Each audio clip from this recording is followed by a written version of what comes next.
Hmm.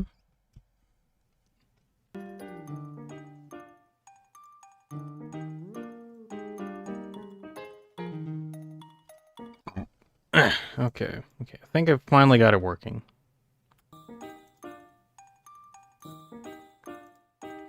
Good grief. Okay, that took a bit.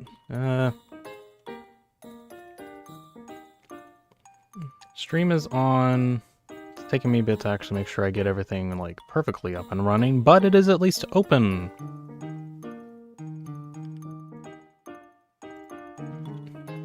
Also, I got a different cell doing stuff. Hi, cell.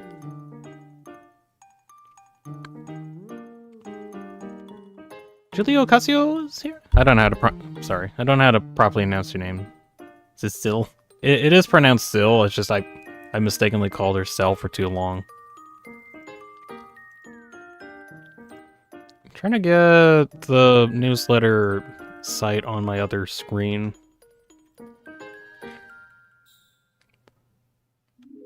Is this display? Yeah. Yeah, alright, that's fine. Shady Rose is also here, says hello. Hi there. Welcome in. Yeah, just getting stuff set up. Which I should have been here earlier, but I have had some activities that I needed to do this morning and couldn't do things until now, so here I am.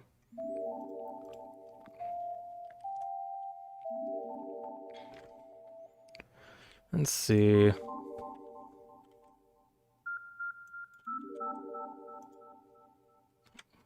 Posting that I'm doing stuff, and then go over to Discord before I forget to do that again, because that was funny. That is on my display screen. That should not be there. Let's see. In streams. There we go. Okay, notifications have been sent out, and I can actually interact with people. Don't forget to check the deltarune.com/chapter. I've heard about it, the 7B thing that got added in. I'll be sure to check it out. That's probably going to be after I get done checking out most of what's going on here. Ideally. Malphite here says hi. Hello, welcome in. 1 second, let me... I've got Cell moving around. I wanted to see if I can modify a bit of her. Let's see. Doth thou wanteth to work? Okay, there we go. Try to see if I can get her to more closely follow my mouse. Oh, and there's a limit. Okay. How much is this limit?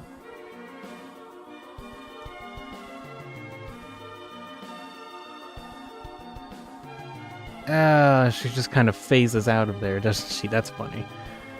Oh well, whatever. Totally be fine. We'll just have her, like, slip through reality there. It's totally normal.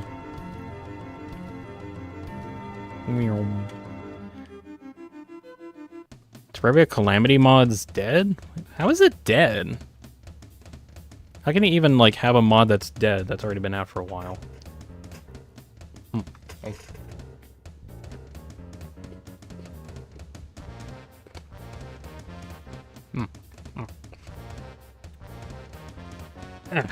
Alright.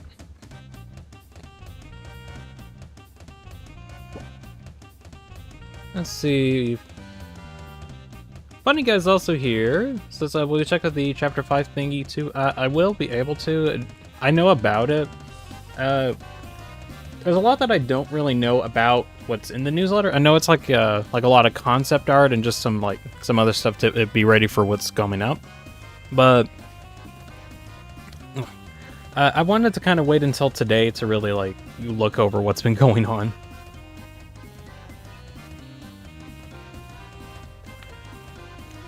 Let's see. Malphite says, haven't been able to watch the Endocopia streams because I wanted to play without spoilers. That's perfectly fair. I mean, they're kind of there for anyone that wants to check out. I had a lot of fun with the game. It's a very good game to check out. Ender's also here. Hey, Ender. Welcome. Yo, everybody. Hello.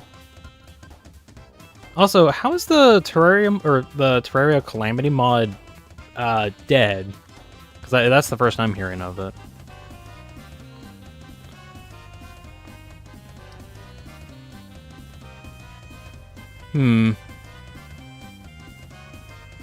Those chairs are common on Brazil. What do you mean? What?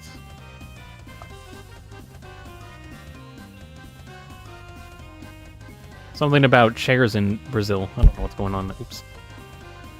Ender says, so the second owner is a PDF file. Oh. Oh, that's how it's dead. Well, that makes a lot more sense. Okay. That's how a popular mod gets destroyed. Okay, well. Alright. Thanks for the clarification, Ender. Genro's here, says hi. Hello, hey Genro, welcome in. Oh, let me see. Let me find something really quick. I remember someone asked me to do something. Oh yeah, Kiddo, let's see. There's a good chunk of people that I know for a fact weren't going to be able to be here on the stream. I had a poll a couple days ago that was more of a scheduling question, of which I kind of knew the answer to already, but I just wanted, like, confirmation, I guess. Pretty much it's this one poll over here, where... So, can you, like, look at it better? Yeah. Starting up a stream schedule coming up. Hey guys, I got something to do Monday morning. What time do you actually want me to go over the newsletter? One option was for like Monday night or Tuesday morning, which I kind of knew. There's like a good chunk of people that watch my streams that unfortunately have weird time zones. So at the moment, it's like 1 a.m. or 3 a.m. for them. So I don't think they'll be able to be here, unfortunately. So still find it surprising. Still, large chunk of people on here out of 16 votes were fine with the Monday night. But I'll try to see if I can make this kind of short. Well, short as in like probably 2 to 3 hours or so. That's kind of the area that I'm trying to hope for at this point. Anyways, I mentioned this because at least one of the people, Kiddo, who really wanted to be here but isn't able to because it's like 3 a.m. for them, made some really cute, well, not really fan art, but just kind of cute arts for some of the Deltarune characters, and I kind of wanted to show those off. Let's see. Can I full screen this?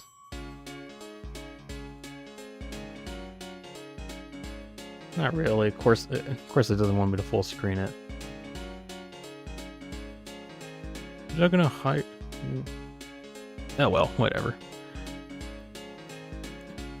Anyways, this was some art that was made by Kiddo that, over on my Discord, of which you can also check out if you become a paid member. Oh, get back to your Discord. Anyways, this was some art that Kiddo made, and wanted me to show them off. So here they are. I thought they look really, really good. It's all the different flowers from Deltarune Chapter 5. It's really, really cute. Neat. There's also one more that was for Flowery. That was sent on like a different thing. So there's Flowery as well. Looks so cute. Oh yeah. Let's see. All the art Kiddo does is really nice. All the art that like a lot of people there's so many talented people I've seen, like, frankly, just a lot. Just kind of show the other flowers one more time. Well, Sonic Rays is here. Hello. What do you mean the Calamity mod is gone? Something about a PDF? Something about that kind of a file? That's what I've heard. Specifically from Ender. Alright. Move that away. Was there any fan art related stuff that was sent recently?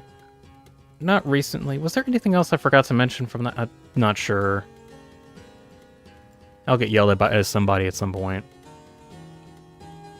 Oh my god, not again! Yeah, apparently it's a consistent thing for some reason. Let's see.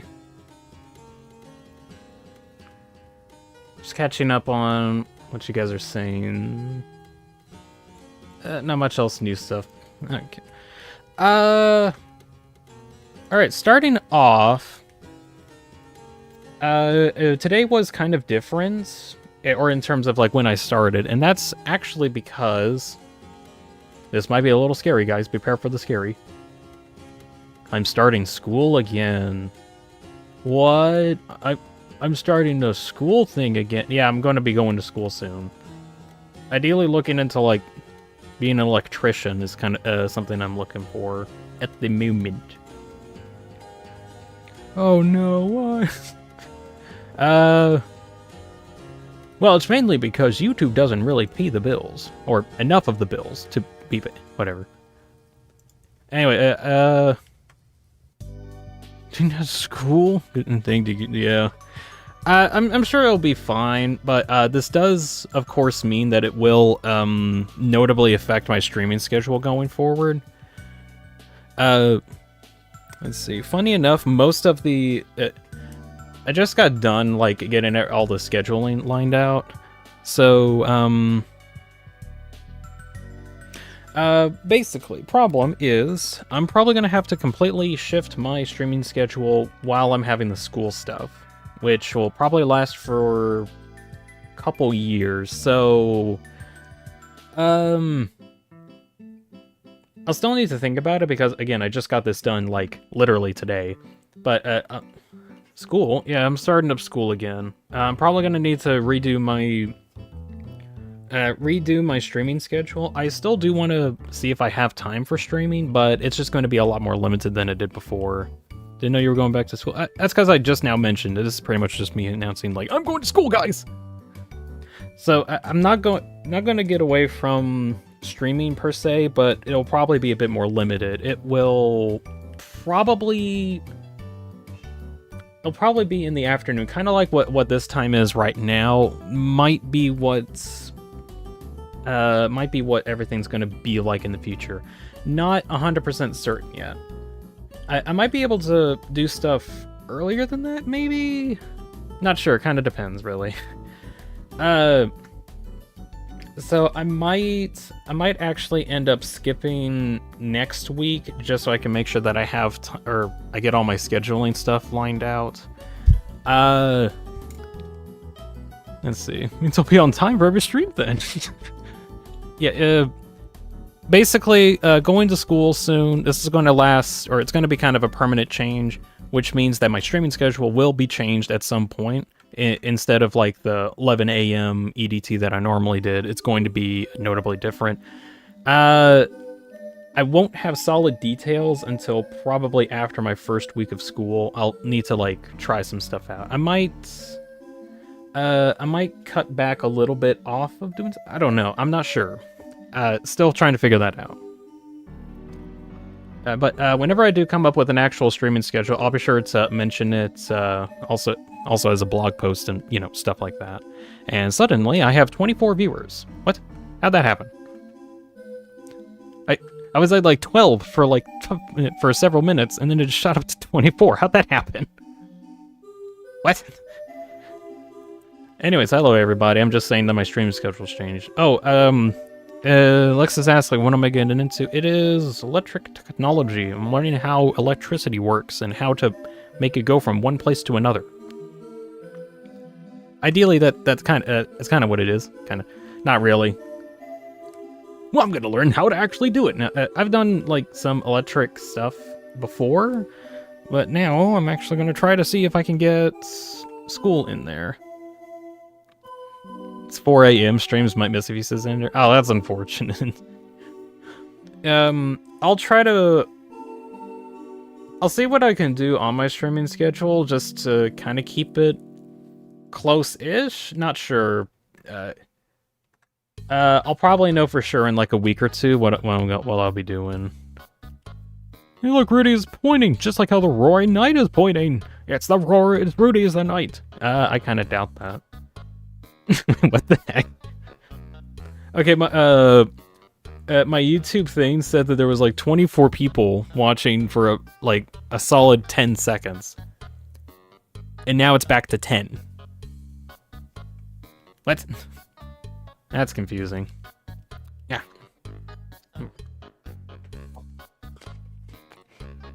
Oh.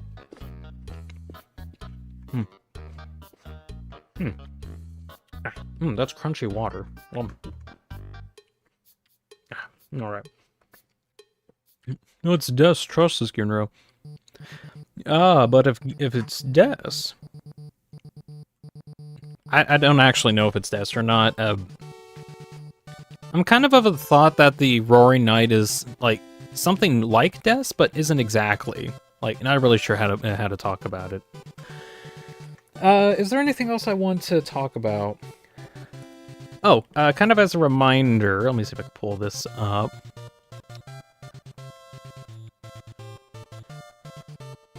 Quick reminder, for those that don't know or want a reminder, the 5,000 subs Q&A deadline is fast approaching because we are actually getting fairly close to 5,000 now. We're at, get out of the way, so I can't see it from here, but it's like 4.8 thousand now, which means that I'm nearing the 5,000 subscriber special thing that I had going, where 5,000. Yeah, we're nearing 5,000. Can you believe it, guys? 5,000, just like probably a couple weeks away at this point. Hey, where'd my chart go? Get back here. There we go.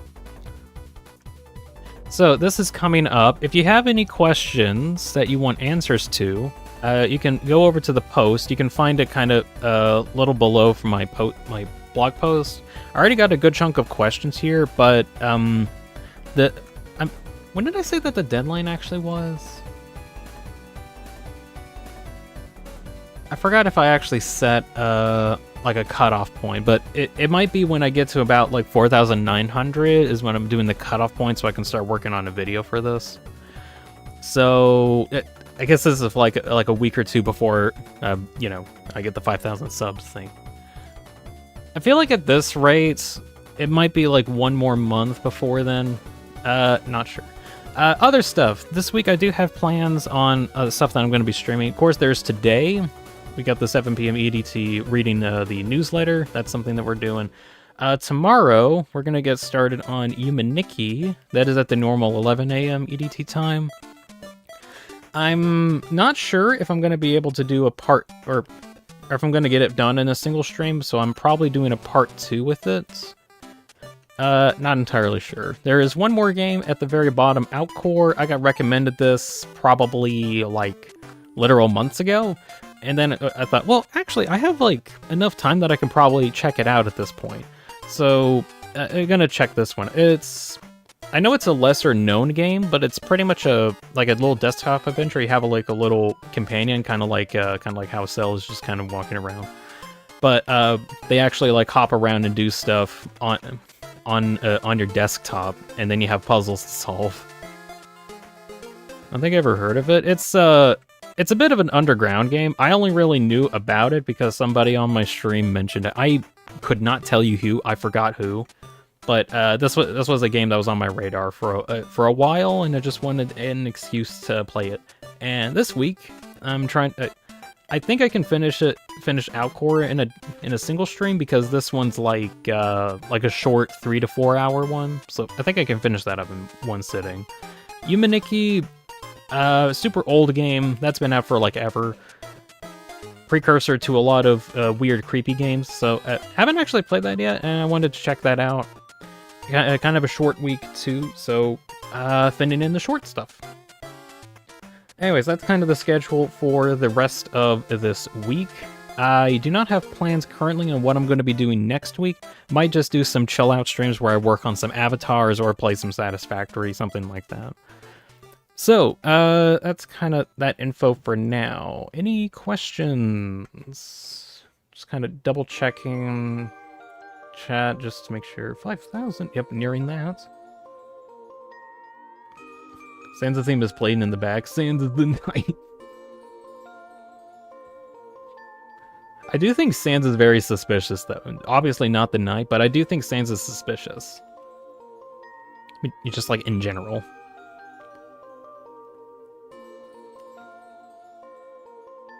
The ranch sauce teen, what? It's crunchy water. It's ranch sauce. It's actually a tungsten cube. It's impressive that you make that decision.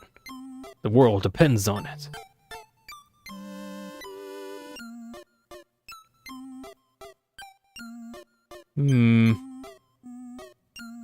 What if Sans is ERIM? I don't know about that.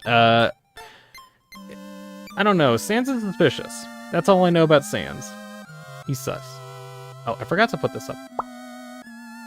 It's the donation wall of donations. I literally forgot to put that up. I'm very sorry. I'm just gonna let that scroll through a single time. What if he's Gaster? What if Sans is Gaster? I don't think so. I think they're just working together. Is there anything else I want to, like, talk about? Or do I just want to get into this? I think so. So, idea is, for going over the newsletter, I know there's actually a good chunk of stuff here, and I do know about the 7B update that happened on the Chapter 5 side on the Spammed Sweepstakes. We're going to be checking that out as well. But I really do kind of want to actually read into whatever is going on here, so this is going to be fun. I haven't actually read into this much. I just knew it existed and wanted to wait till now. Alright, it's been a little bit. Don't forget, you can also donate to me on my Ko-Fi thing. I'm mentioning this because reasons. Why do I have this giant banner? I don't know, it was funny. And it's gone. You little caw-caws. I need to get a caw-caw on my desk. I think that'd be kind of cute. That's not going to be for a bit, though. Other stuff to worry about. Right. Time to begin. The Deltarune Summer Newsletter 2026. It's summer. Can summer be over yet? Actually, it is over. I've seen leaves fall. It is officially fall now. It's an animation of the knights removing its mask and everyone's face being a mask, and then it was papyrus. I think I saw one too. It's kind of like a Scooby-Doo gimmick where they were like constantly pulling off masks all the time, and then it's just papyrus. This is funny. What did the knights dream? I don't think he's dreaming. Okay, I'm gonna actually read this and try not to get distracted. Around a month ago, Deltarune Chapter 5 released. Did you notice? No, I didn't. I might need to replay it at some point. I'm pleased with the response to Chapter 5. Many friends told me that they loved it. And some even cried a bit. Aw. Actually, what would they have cried with? Probably the makeout scenes in the lake, maybe. Everyone's experience may vary, but if the game resonated deeply with a few players, I feel confident I'm moving in the right direction. Yeah, I think you're doing good, Toby. Very interested to see what Chapter 6 is going to be like. Now it's been a bit. I have a lot of info and concept art about Chapter 5 to share. Click here if you want to check them out. Tammy art from 2019 is when at least concept art was being developed. Goodness. Which, okay, to me that kind of means, because this was before Chapter 2 came out. This was like the in-between time when Chapter 1 was released, and then Chapter 2 came out in... Not 22, I think it was 21 that Chapter 2 came out. So this was made in the in-between time, which to me I find interesting. I do know that Toby has like the entire game pretty much like completely lined out from start to finish, which is cool, and the rest of it is just figuring out what everything's gonna look like. Anyways, really cool to see some of this concept art from like years ago. Let's talk about Chapter 5. Concept and gameplay. Before its release, I described Chapter 5 as a fun chapter. Hopefully everyone understands what I meant by that. Which is that it is fun. Anyway, there aren't any more chapters where we focus on goofy, attention-hungry Darkener characters, but the potential to win weird popularity contest. That's a funny bit. Okay, so we're not getting any more Tumblr sexy men anymore. We're done with them. No more Tumblr sexy men. Unfortunate. No more Tennas, no more Spamptons. No more Sans Undertales. Although I don't think that'll really stop anybody, but we'll find out. Thinking about the structure of the story, I think it was the perfect spot to do it one more time. Yeah, I think so, especially since we're going to get like 2 super heavy lore chapters like back to back after this. Let's see, even though it's only been 4 chapters since Chapter 1, I wanted Chapter 5 to feel like a mix of nostalgia mixed with the new unforeseen concepts. Music from Chapter 1 of Deltarune, characters that reference concepts from Undertale, etc. Yeah, because that actually is kind of a big deal, especially with, like, the flowers. The flowers existing in general, it kind of relates to that quite a bit. The mix of nostalgia, I think he did pretty well on as well. And just says, might go to bed. All right, it's like 2 a.m. Everyone have a fun night. All right, thank you for stopping by, Ender. Hope you have a good sleep. Let's see, what else is going on? What if the night is actually a tungsten cube with banana bread? No. No. Forgot to apply the ointment to my face, says Caster. Oh, sorry, I forgot to apply the ointment to my face. See you, everyone. See you, Ender. Alright, moving on. Let's see. As for the elements, this time we've added a new platforming section, which you can jump around, attack, and act. Development started in October of 2021. Jeez. With on and off programming by OnDev, creator of games like the Tresbashers. I don't know that one. Eventually, toward the end of Chapter 4, other members of the team were able to take on these prototype and develop it further. Okay. And this is the actual prototype, which looks really cool.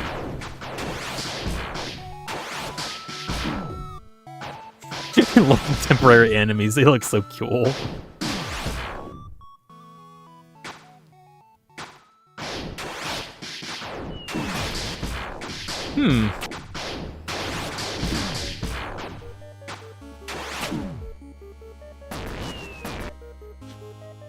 I wonder if, or when these sprites were made, because, from what I know about these sprites, I think they were made about the same time, like near the end of Chapter 4, I think, but, alright, that's only going off of that they only actually used these sprites for that section. Let's see. As usual, we created tons and tons of prototypes. There were a few design challenges with using the platforming system. I feel quite happy about the implementation in the final game, but there are some things we had a bit of concern about. Prototype a platforming enemy for each flower color, but not were all used. Not all were used. Yeah, there's like let's see, there's Aqua's little sky mantle thing. I don't think that's actually what it's called. This is a mess and a half. This feels like a Mario Maker level. Good gracious.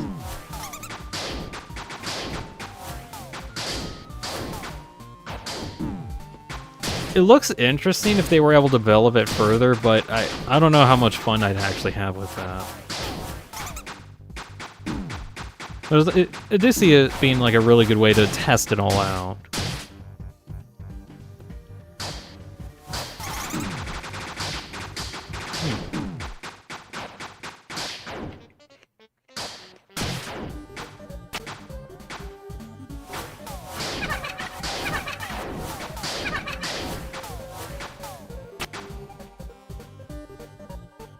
Gracious.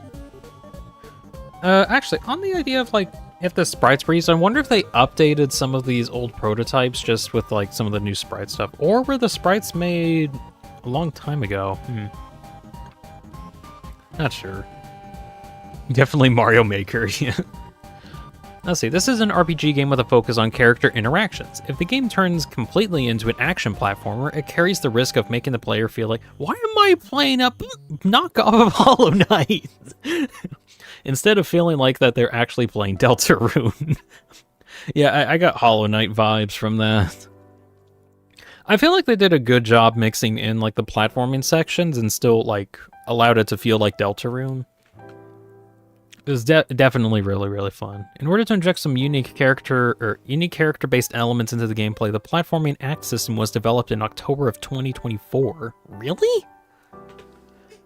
Gee, this whole section was like has been worked on for years. I guess that is because Chapter 3, 4, and 5 were all originally supposed to release at the same time, so that's probably why they had some resources dedicated to this, which kind of makes sense. And then I know like development changed a little bit, and they got chapters 3 and 4 out first. Wait. What do I not? Oh, I don't. I completely forgot to get my sound bar in here. How did? There we go. I forgot my sound bar. Now we have little sound effects on there. Okay. Anyway, it's really cool to see that the platforming section's been in development for pretty much almost since, not since chapter 1's developed or was finished, but at least since chapter 2. It's like been a main thing that they've been working on. Let's see, another important Deltarune-ism was, wait, hold on. In order to inject the characters worked in 2024, okay. Large amount of acts were considered for each character, but ultimately we found the most intuitive to have just hanging with Ralsei and Rootbuster with Susie. Very easy. Let's see, another Deltarune-ism was adding lots of stupid optional dialogue for doing different things in the platforming, as well as having a couple RPG encounters accessible during that mode. This kept the mood from drifting too far from the main game. I feel like that they inconsistently added a lot of the extra funny dialogue. I've seen like some videos going over like the most weirdest things that you can do to get weird dialogue interactions. Like, there was an instance where if you fought against Aqua and Seth, you could just have the option of just not fighting them, and their bullet pattern would just run out eventually. But like the eventually being like several minutes. I think like 10 minutes or something like that. So if you do nothing for 10 minutes against Seth and Aqua, you win. Because the bullet pattern ran out. They run out? Apparently they do. But as funny as that is, that's like one of the only few instances where that little gimmick has come in. There's still like a bunch of other optional dialogue based on what actions you do. I just wish that they kind of were more consistent on it. Whatever. Moving on. Another thing that we had to keep in mind was that this could be somebody's first experience playing a platformer game. A terrifying thought, technically possible. Yeah, that's true. Nothing in the game has demanded any platform skills before this, so we kept the actual jumping challenges rather simple. On the other hand, it was way too fun to make difficult challenges, so we tried to include a couple of those optional areas. Hope you enjoyed them. Let's see, prototyped various puzzles concepts where you had to swap between both gameplay styles. Most of them ended up being too clunky and hard to understand.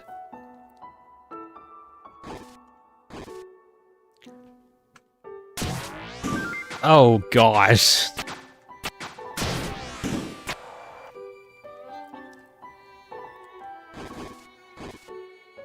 Okay, I do like the idea of using the piano puzzle again, just as an option, but oh, this makes me feel a little sick trying to like swap between the different perspectives all the time just to get to different modes.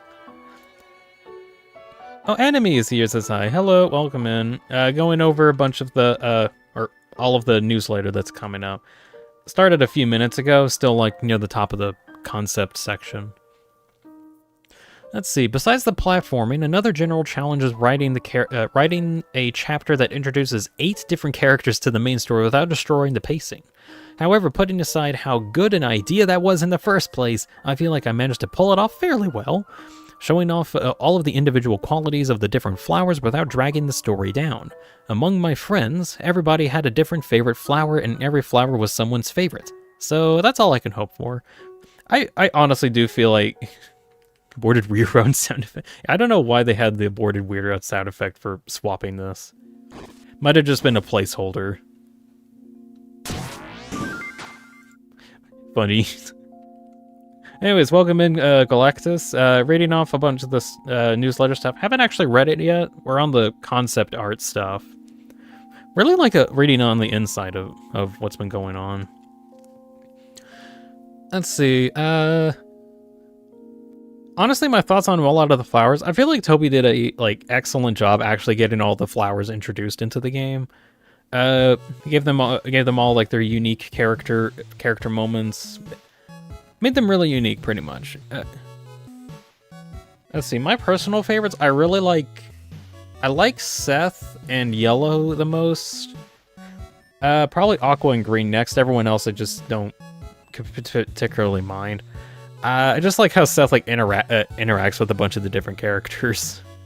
Yellow is just the funniest ass goofball goober ever. And that's why I like him. Hey, Chef, I found the creams. They steam.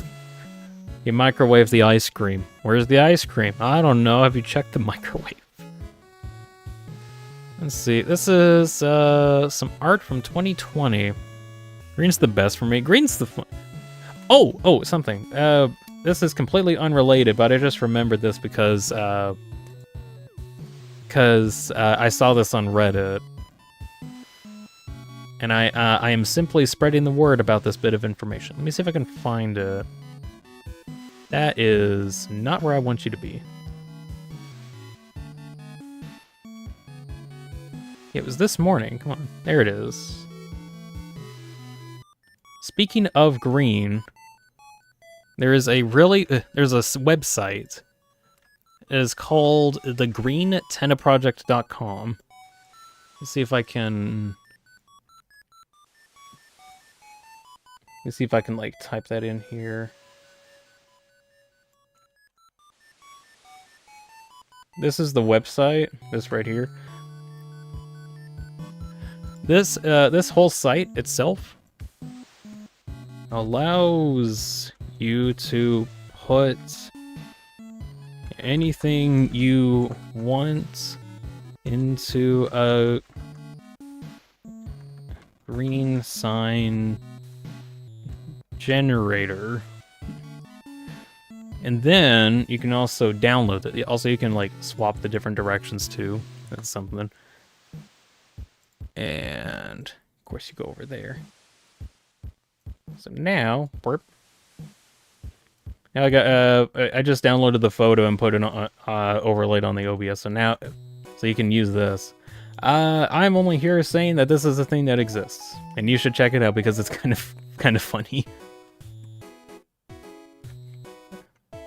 All right, get that out of here. All right, that has been my side tangent for the bit. Again, I only knew about this because I checked out Reddit. You should never do that. Never check out Reddit, it's terrible. Unless it isn't. That's the only time it's okay. Accidentally made green say green. Let's see. I also like the bit of information that that there was like concept art for as far as Chapter 5 back in 2020, because I know that they were going through a big development cycle during that time, trying to figure out what engine that they needed, what stuff was needed before they got Chapter 2 finished up. So there's been a lot of plotting and planning in between Chapters 1 and 2, and then they're getting stuff worked on from here. Well, I guess that is because they wanted to get all the chapters done first before fully releasing it, but they decided, no, you know what, maybe we should release Chapter 2 at some point. And now we got the system where we wait for each chapter to come out to get anything new. Let's see, characters. Flowery. Constantly carries a jacket over his shoulder he never wears. Okay, at least Toby recognizes it. He does not wear that jacket, ever. He just always holds it. 10 years ago, everyone was misspelling Flowey as Flowery, and it was driving me crazy. So I thought, wouldn't it be funny if there was another Golden Flower character actually named Flowery? Then everyone can misspell his name as Flowey, too. That's a good point, yeah. The Golden Flower, Gold, was able to become his own Mary Sue character in the form of Flowery. He pretty much is a Mary Sue. He's trying to be perfect, but he doesn't know anything about what it's like to really live. His interpretation of the ideal man is totally alien and over the top. He looks like a generic anime guy and is far taller than a normal human. It's probable he chooses his own theme song and plays it himself somehow, which, by the way, is basically a crappy, misremembered version of only 8 seconds of the full horse theme? What? And he must think this is awesome. What is this supposed to be? It's censored. I'm assuming horse, but I'm guessing it's something worse, but I don't know. But honestly, this entire description is like really funny. Full House? Oh, is that like a family sitcom? Is that what it is? Is like a family sitcom song? I guess most of his tracks do kind of repeat alike. Like it's the ba da dun da dun da da dun da dun da da dun da dun dun dun dun dun, and that's pretty much his whole theme.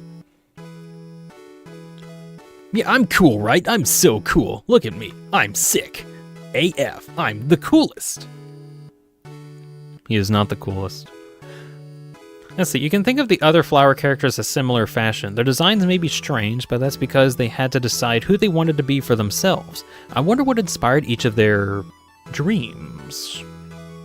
It's really not important, to be honest, but it's fun to think about. I have kind of thought about, like, why is it that a lot of the flowers are kind of basing themselves off of the human soul traits?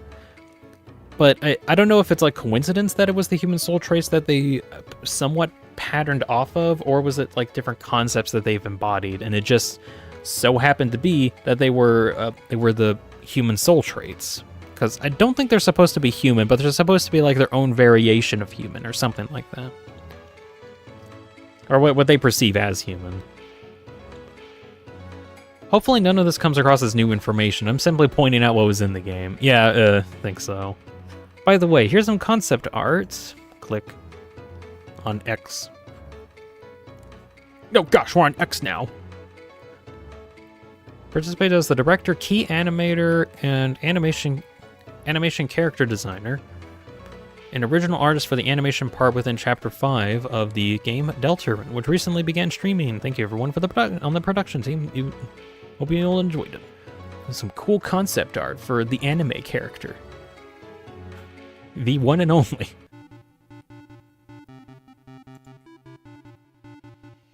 Is there anything else this guy did?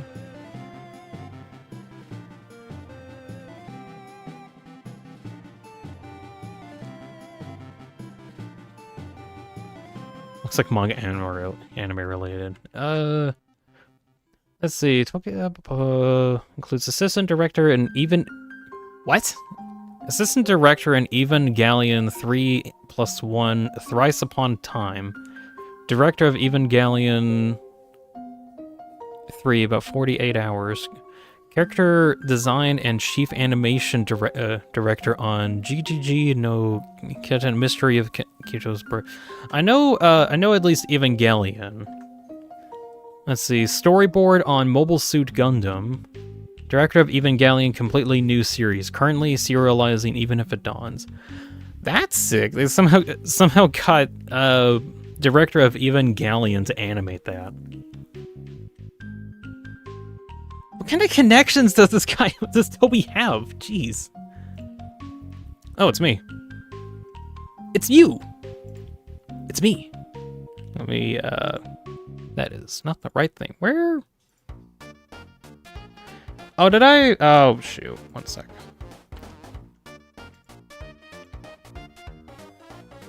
Misclick.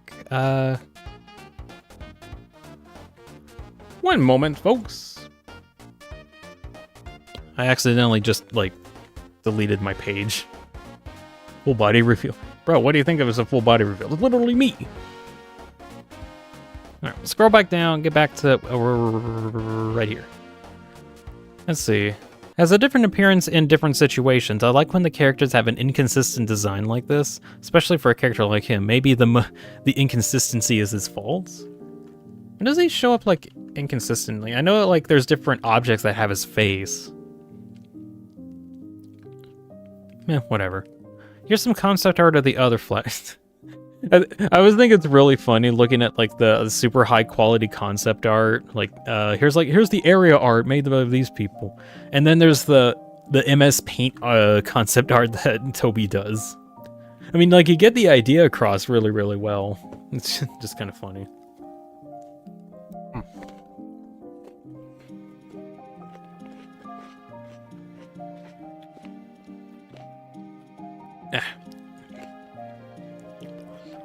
Let's see, other flowers. Here's some concept art of the other flowers. There's Aqua. How many eyes do humans have again?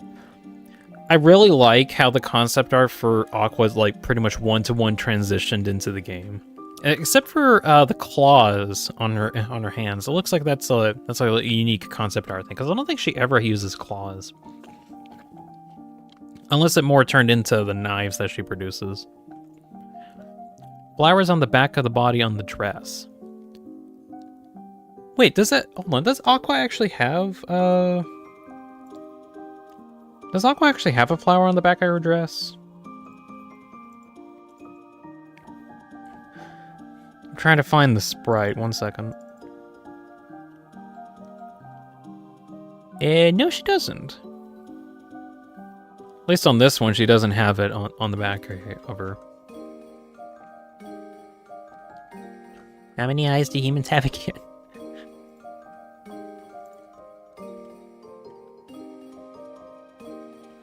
She doesn't have a flower on the back of it. So, probably the flower parts got, not really removed, but I think I remember seeing, like, the Seth one, like, everyone having, like, different, flowers around their necks. And even, Flowery had something like that, too. I wonder if that just got lost in development. Not really lost in development, but probably, did away with it just because it was causing issues trying to figure out how to design some of these characters. Also, Seth does not at all look like what they end up looking like in the final game. Good gracious. Some of the sprite, the sprite poses are about the same, but like, Seth had like a serious glow up. Good gracious.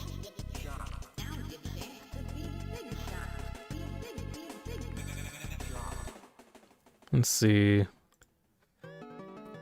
Like you can actually tell what Seth is supposed to look like in this one. Way better. Seth looks like a Redditor in the concept art. Yeah. I draw her having tiny twin tails, but according to her sprite, I think it's more of like spiky hair. Do you mean like for Aqua having spiky hair? Okay, I think it is supposed to be like a full set of hair, or like, I don't know about spiky though. Dean, stream right now. Yes. Correct, Kaz. That is correct. Oh, I should probably mention, Kaz, stream schedule is going to be changing starting school next week. So schedule will be changing. You can look at the start of the video for more info on that. At the moment, reading some of the concept art on the fan mail, or let me slow down and reset. On the newsletter. Concept art on the newsletter. Anyways, I'm only mentioning that now just to tell you that that's coming up. I'll make a blog post detailing it once like a week has passed. Pretty sure a song that's in Chapter 5 is like 13 years, if I'm not mistaken. Yeah, I think Sunset of Seven Suns was like a super old concept, or a super old, or it was originally like way before Undertale came out is when it happened. Let's see. I didn't read this part. Aqua didn't have any trouble drawing her. She's obviously inspired by Toho. Yep, that's true. By the way, the other day I talked with someone and they didn't know what Toho was. So I was like, it's Bad Apple. And they were like, huh, I thought that was Hatsune Miku's thing. It's not even sung by Hatsune Miku. Welp. Let's see, Galactus says, there was a song that was made 13 years ago. Another was made by a fan. I think it was Revenge Buster? Yeah, I think Revenge Buster was one of the fan songs. Or, I know it was like a guest star introduction, something like that. Dead and Dave says, hello, Dean. Hope you're ready. Yes, I am. I wouldn't be here otherwise. Pink is Miku, yeah. Oh my gosh, Green just literally looks like their concept art. Like, legitimately their concept art.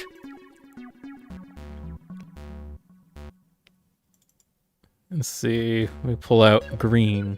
The lean green machine. Box! Green is pretty much just a box. I'm actually impressed with like how close the concept art got to the final product. That actually looks pretty good. It's the evolution of green. Let's see. Started with like a weird box looking. Over time, it kind of tilted a bit, and you got to see the hand a bit, or hand tilted. Oh, I didn't even talk about Seth. Shoot. Let's see. The character Seth is inspired by the character named Seth from Illusion of Gaia. They are both purple and wear glasses, but they don't have any other similarities beyond that. ... Originally, Seth's first concept art had white hair and skin and was more lavender in tone. But when I showed it to my friends, they said, "Oh, that's just, from Steven Universe. I changed it." This is this character from Steven Universe. Yeah, from what I can tell, Seth's concept art changed probably the most out of all of them. Green's appearance is inspired by the art style of my friend Splendid Land, who designed Hacker, Ambulance, and a couple other great guys. So didn't even know what this character. She didn't even know about this character until the game came out, though. That's interesting.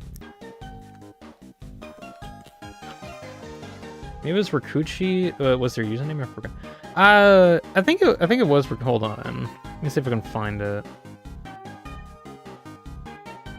I have a detailed list of everything. Deltarune songs. Where is it? Rikuchi Buster by Rikuchi. This one.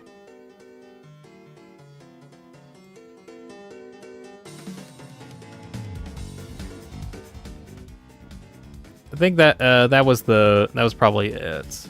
All right, back to regularly scheduled musics. All right, back up and running. Have you checked the Weirder Out page? It's kinda nothing. Oh, well, if it's kind of nothing, I don't need to check it out then, right?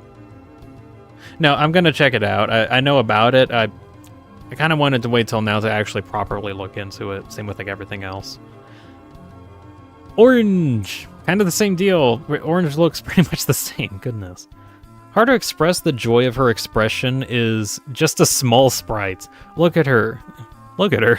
Anyway, it was important to have one of the characters be a mouse to make it absurdly obvious how distorted their idea of humanity is. To Garfield to ultra tiny face? Or do you mean like from Garfield to ultra tiny face? Super small character.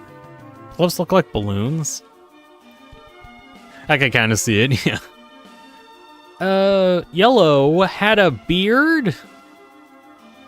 Yellow had a beard? What do you mean Yellow had a beard? This is new, groundbreaking. Thanks for closing my door. How many fingers do humans have again?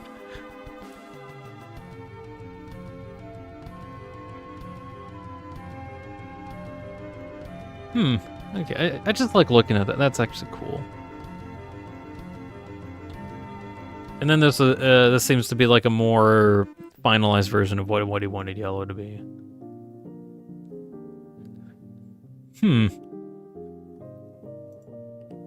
Also crazy how long, what?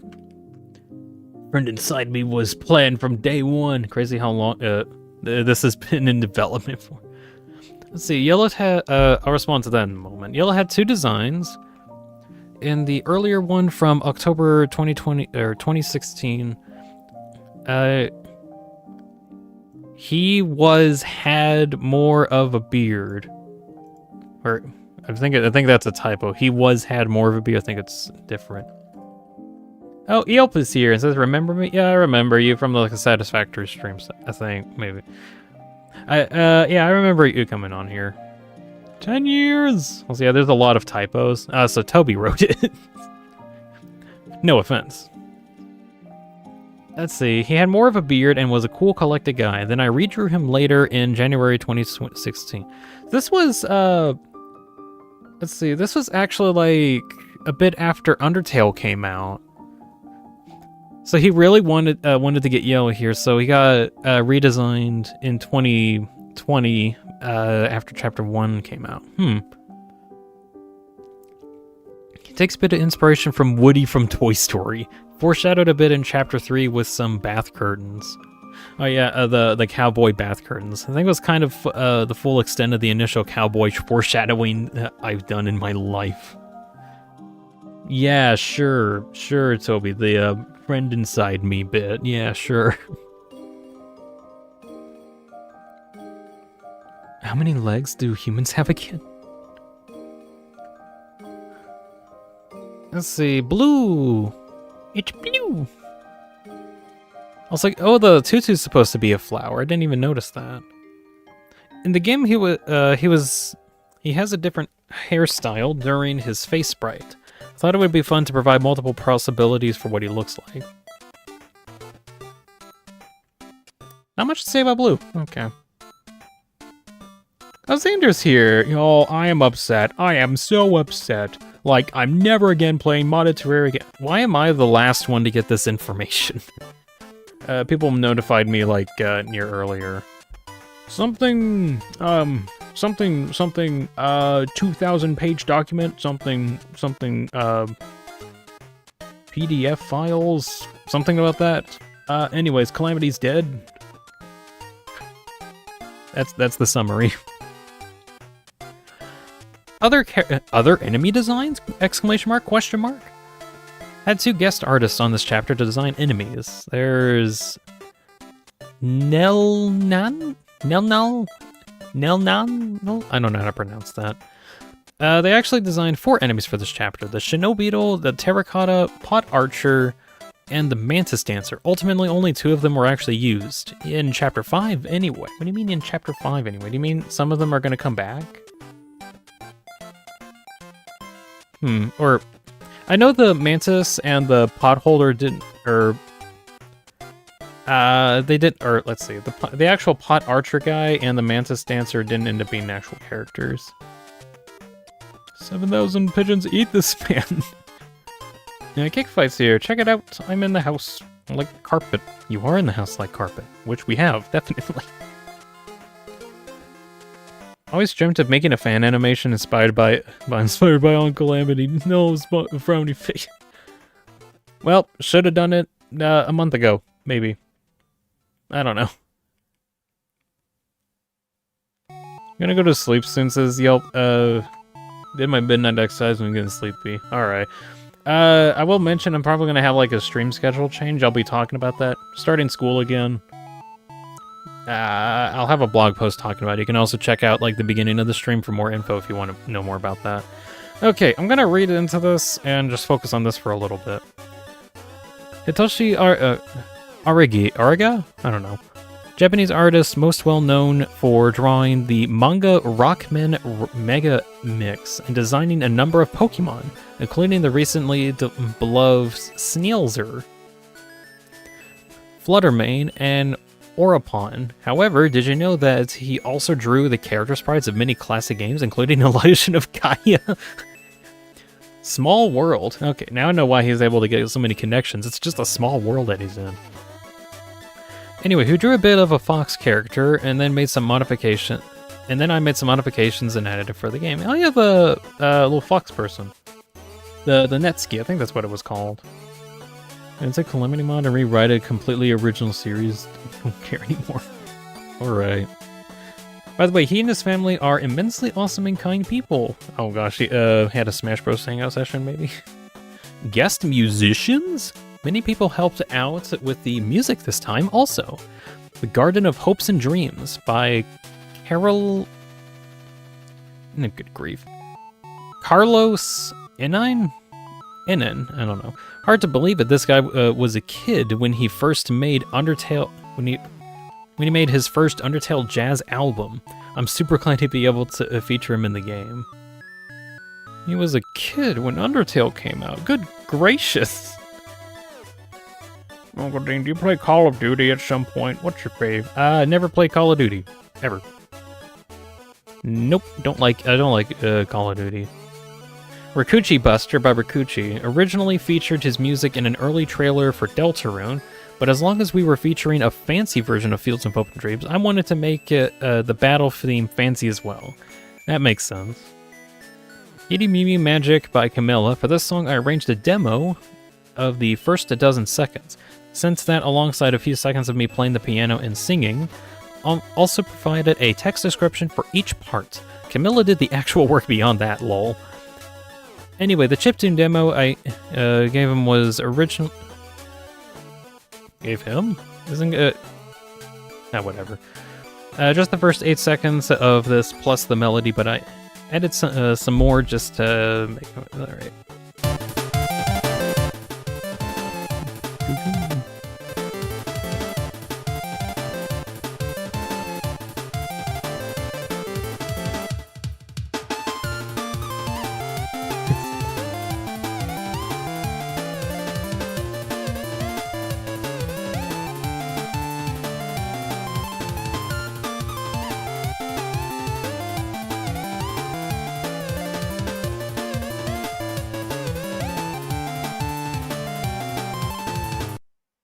Oh, okay. Let's see. Flower was also worked on by Camilla. Actually tried to create this song by myself multiple times. Even tried multiple times to collaborate with different musicians to try to do a live version with vocals, but nothing turned out right with the samples that I was using. Ended up begging Camilla to arrange it. Here's the earliest piano outline. Oh, it's 3 minutes. I'm not gonna listen to the full 3 minutes.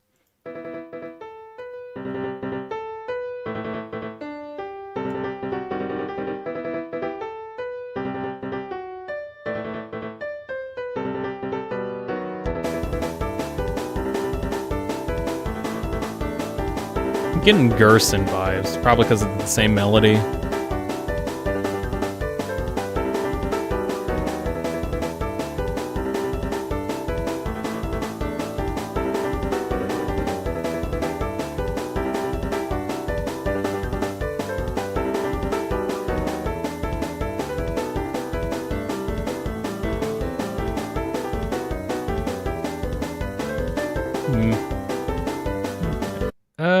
Is your best friend part playing this?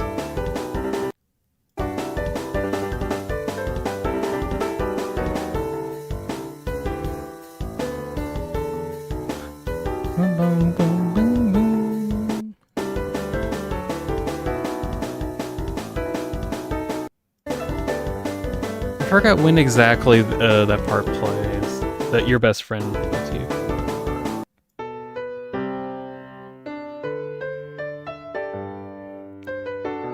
Either way, I think that's a cool outline. Toby Fox's piano demon. Think I'm in Love and the Deltarune logo by Itoki Hana. Oh yeah, I remember Toby worked with this person at one point to make Skies Forever Blue. That was like another song that they worked together to make. Made an outline of the song, she arranged it, mixed it back together with my own instruments. Also for the logo, it was inspired by the Sailor Moon R eye catch. Oh yeah, that's fair. Let's see, guest artist. Also creator of Fields of Mistra, Claire drew Pink's talking sprites, basic overworld sprites for Chapter 5. Great friend that encouraged me immensely to complete Undertale, so I'm super happy I got to work with her. That's cool. And as per usual, the art itself is like pretty close to the end. Although, I guess they like pixelated this or something. That's the creator of Mori, I think? Hold on, let me... No, I think Omocat was the was that. Let's see. Let's see if I can look this up. Fields of Mistra. Oh, I can see the art style in the actual art. Like I can just like see the art style there. Okay, do you want to go to Steam itself?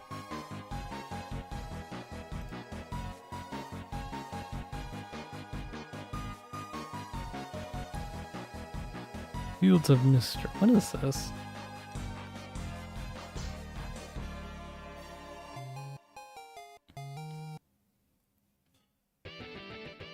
Wait, hold on.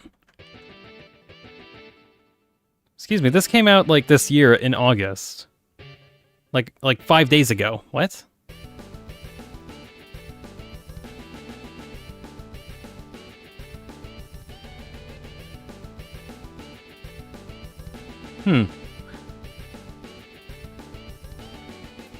Okay, super recent thing. Okay. It's identical. It's probably because it's the same person. I can see it in the art style.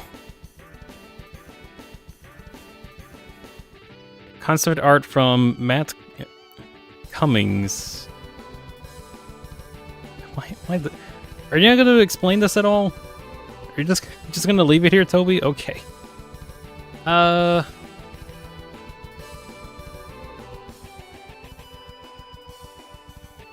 me see if I can get back to... So, let's see. Newsletter archive. Get back to here. There we go. The sanctuary will sting. Iconic art style close to Renneman 1.5 and 80s anime. Yeah, it's pretty much this old 80s anime type.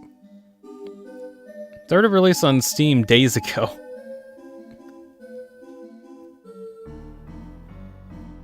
Yeah, I'm pretty sure Omocat's the one that developed Mori. No, no. I think Omocat has like more of a hand-drawn art style. That one's more anime. Cummings' best name ever. Yeah. Okay, now we'll go back to the main page, and there's still some more stuff to do. That was just all the stuff for the concept art. What is next? This is the big question. Also, cute Kaka. Chapter 5 was a really fun chapter, and with that, the last big burst of craziness is out of the way. I'm sure everybody is eager for Deltarune to start directly tackling the main mysteries of the game. Me too! Okay. With Chapter 5, we completed the last of the necessary setup for Chapters 6 and 7. From Chapter 6 onward, there will be no more wacky, silly adventures. Oh, that's unfortunate. You will now begin to see the results of the setup that has been made so far. Actually, kind of on that, I've noticed, at least in Chapter 5, a lot of, like, the buildup of stuff that's been going on for the past couple chapters have finally, at long last, have come back to bite us in the back. Like, what items did we collect over that time? What choices have we made? We actually get, like, some results of them. So, Chapter 5 is a bit of a taste of that. So, maybe in Chapter 6, we'll actually get some more info on the vessel. And also, we'll probably actually get answers in this chapter. Which is kind of one of my big hopes, anyway.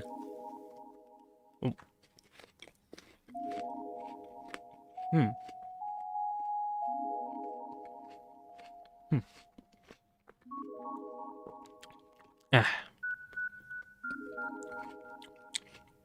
seen an Undertale amalgam comes out of the black borders of the 4:3 screen aspect ratio? What?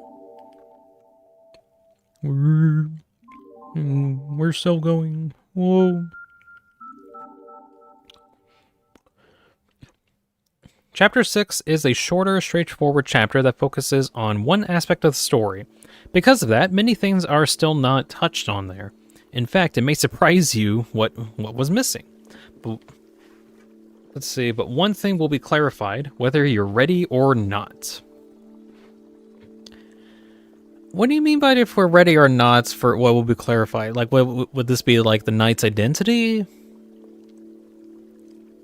Okay, kind of theorizing on this. So, Chapter 6 is going to specifically focus on one thing. It could be the knight's identity or someone else.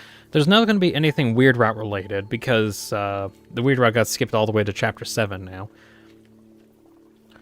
No, Let's see, Chapter 6 is supposed to come out next year, I believe. That was something that was mentioned on the Steam page, so we're waiting patiently on that. Some of you may say, wait, we need to make the chapters longer, not shorter. That's an extremely reasonable concern, but by the end of Chapter 7, I'm 100% sure that you'll understand why I feel confident about the way I'm telling this story. Don't worry about the pacing until it's over. True. I think, let's see. Chapter 6, we're probably going to get actual information on stuff. It could be like we get info on what the night actually is, what the plot of, or what's the side plot of Chris, Carol, and the night doing stuff. We'll finally get some answers on that, I'm assuming. Big assume.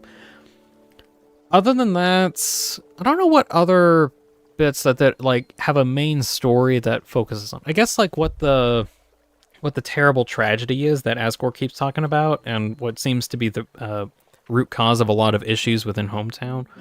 Maybe that's what'll be talked about? That's my guess.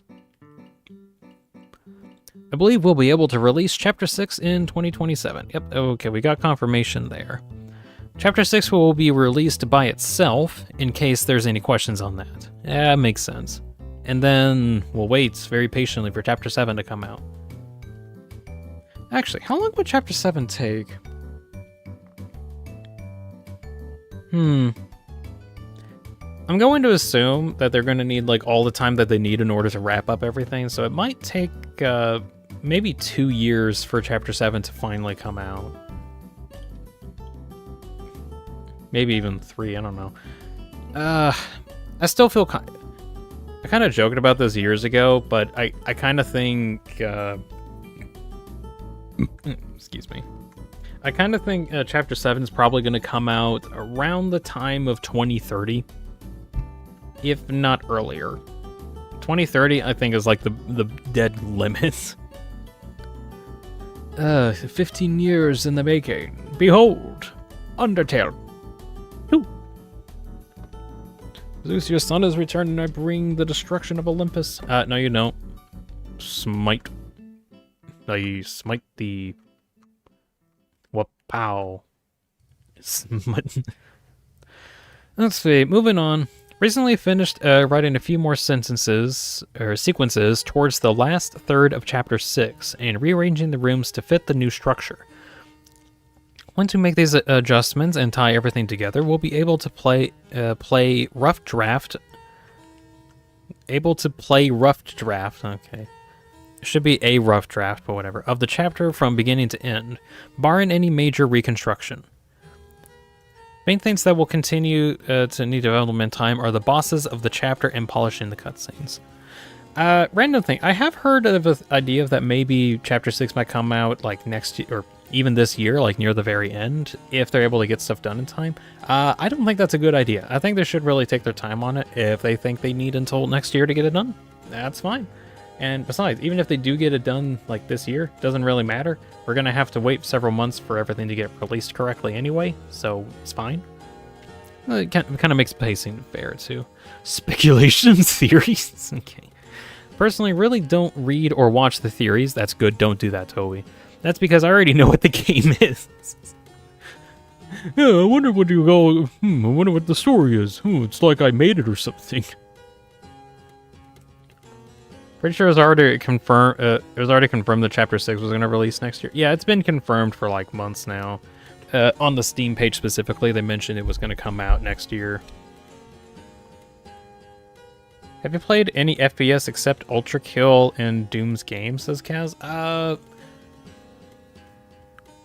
Let's see. One was Planet Side 2. That was a big one that I played a lot of. It's basically just like a futuristic ground fighting game, or futuristic game set in a massive continent where hundreds of players fight hundreds of players in a massive open world area.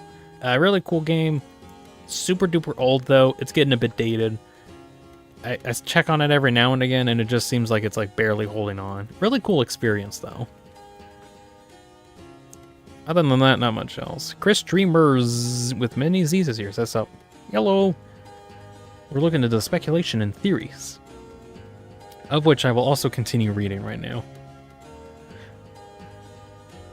Let's see. I already know what the game is, says Toby. However, I think it's amazing that people think about the game so much. It's not an exaggeration to say that thinking about this game can be just as much of the experience as playing it is. Yes, because there's a lot to think about on here. Anyone who keeps thinking about it, like I have, gets my highest blessing. So imagining what could happen and trying to think about the meaning of the game is very cool. However, I do think it's important to mention sometimes you don't have all the information, or I had a different expectation about how certain information would be interpreted or combined. Yeah, basically, guys, stop doing crackpot theories. Those are kind of ridiculous. It's because Azrael's dust theory is I still don't believe in that kind of thing. It's toilet theory because it's underground. I don't know why. I'm really confused why some theories are named. I know why they're named like weird ones, but like surely there's better theories out there or ways to talk about stuff. I do think it's important to mention. Let's see. Anyway, while I think it's good to keep an open mind as to what will ultimately happen, I will say you guys should keep having as much fun as you can. Actually, kind of on that, yeah. Once Deltarune is released, no more theory crafting or theorizing what could happen next. It is all going to be just actually concretely figuring out. All right, this is all the information that we have. All of it. We have nothing else coming. Literally nothing else. No Spamton Sweepstakes 2.0, probably. Maybe. Root Theory is what I'm looking forward to so far. I feel like Root Theory does kind of work because of Chapter 3 being akin to the hometown, or the minigames being akin to hometown, I think. I'm really looking forward to seeing what's going to happen, of course. Let's see. The speculative arts, stories, theories that you come up with while the game is still ongoing will forever be special, because this is the only time such things can ever be created. All of that is very true. What's Girona? Oh, I'm gonna read that soon. All of you are creating a time capsule unique to this single fleeting moment in time, and I think that's something to be incredibly proud of. Isn't it great that you're here right now playing this thing as it is coming out? Yeah. I think that's why like a lot of people are really into Deltarune as well, is just like the speculation towards what's going to be happening, because once the final chapter comes out, no more speculation. That's just kind of it. Everyone drop everything you do. Hugbees released a new episode of how it's actually made. Cool. I'm not dropping everything. I'm still reading this. But I do kind of feel the same way that once Deltarune's like fully released, there won't be anything more to like make theories on, other than like kind of with what Undertale is at the moment, where like we can take Undertale and then try to figure out like all the story of the game and all of the story of the game that's not being told to us, and try to make some sense of it. Deltarune's unique in that we're still waiting on it to come out. Once in a lifetime opportunity. It's not every day we have a decade-long game that is constantly being developed at this rate and have this much excitement. Okay, what's Girona? What's Girona? When I was younger, my older sibling would say stupid anime-style made-up move names and then pretend to attack me. One of them was, "It's my Girona." A couple other phrases are also referenced, like included in the unused voice clips. A blingo blizzard. A blingo blizzard. Blingo blizzard. Sibling encouraged me to add, "It's my hummingbird," as another quote in the game, but I haven't done that yet. Will I ever? What Kiki? So I was kind of wondering where like the word Girona came from. I know it was like a nonsense thing, but I think it's funny that he got it from his sibling from just like some funny jokes. And what's Kiki? It is Kiki is my cat that won't shut up. She's incredibly noisy every second you don't play with her. She watched her room on TV and didn't understand it was her. She's like if a cat's brain was put into a cat's body.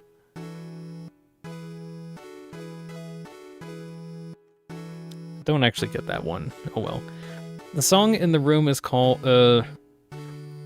let's see. The song in the room is the song that I sing to her every day because I love her. It's not fan service for you, but it is Kiki service. For her, even though she doesn't like it, she's bothering me right now. For anyone that doesn't know, if you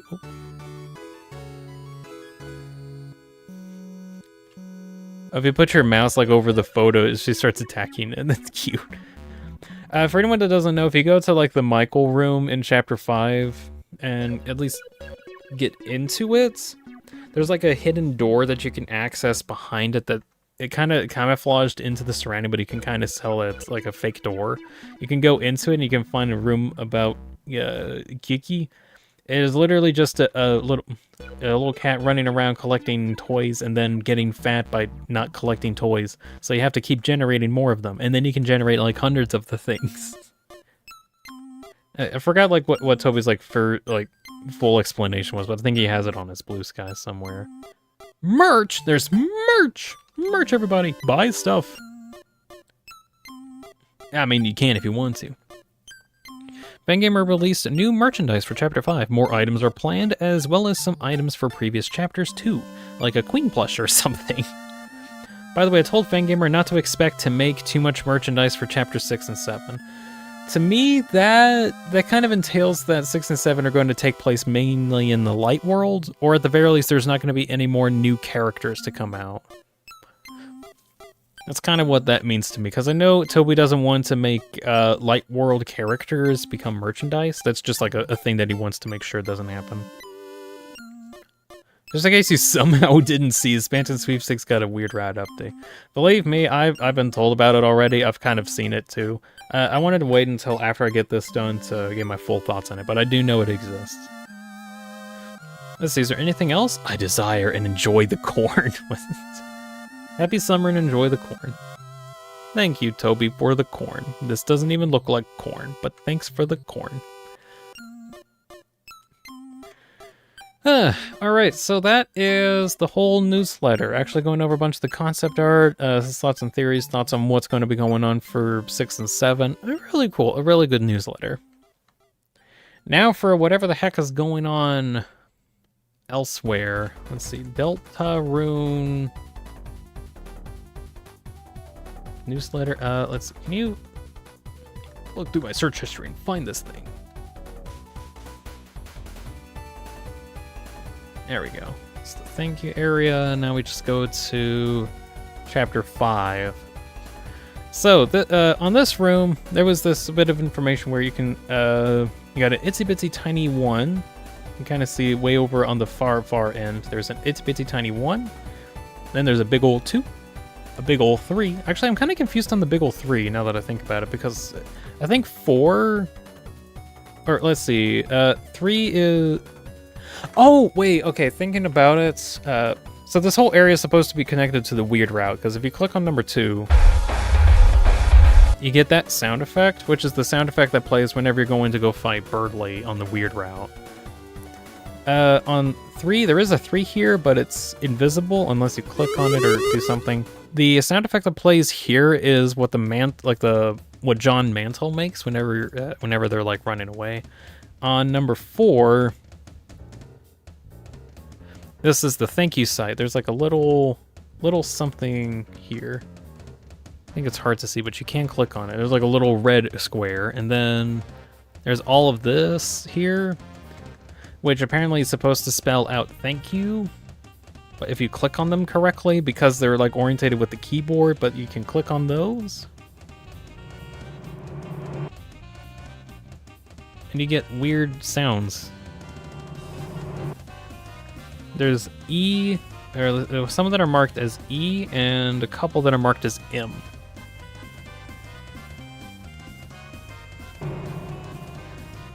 Kind of odd stuff, really.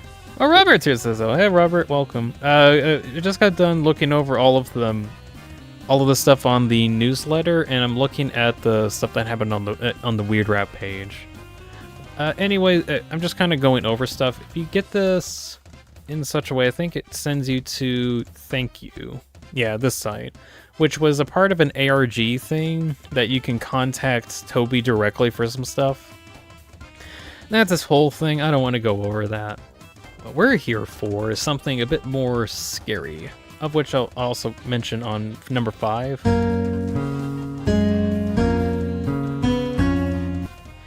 This actually is supposed to be the Happy Town song that plays. Dear. Let me see if I can pull it up really quick. Whenever the number 5 button is clicked, the sound effect that plays is actually the first couple notes that come up during the weird route. If the weird route stuff, it's called Happy Town, which to those Undertale brained will know is also the name of a song that came up in a sound test room from a fun value in Undertale specifically. Let's see, Happy Town. Here it comes.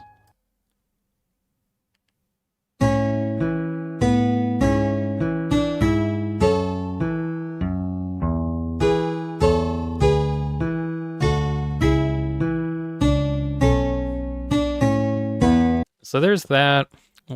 Move that out of the way. So comparison.